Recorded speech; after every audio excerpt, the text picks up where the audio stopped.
աբորիգենություն, հետամնացություն, քարանձավաբնակություն,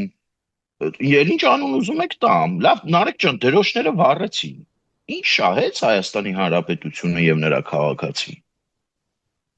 Մեկը կարա ինձ ասի, դրոշ վառելով Երևանի կենտրոնում, Թուրքիայի եւ Ադրբեջանի դրոշ վառելով, բանակից թռածների ձեռքով դրոշ վառելով, որևէ արդյունք, շոշափելի ինչ-որ մի ձեռքբերում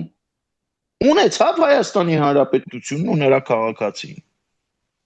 Դրոշները, այդ դրոշ այրողներին է խոսքս վերաբերում, դրոշը այրում են, դրոշը տապալում են թշնամու տարածքում,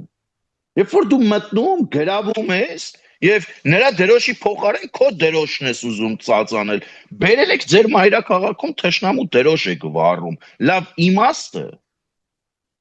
ամեն ինչ պետք է ունենա, ինչա, բողոքի ձայն, պահանջատիրություն, դրոշ վառելով բողոքի ձայն, այդ որ դրոշը վառեցին, պահանջեցին, պահանջները բավարարվեցին, թե ինչ։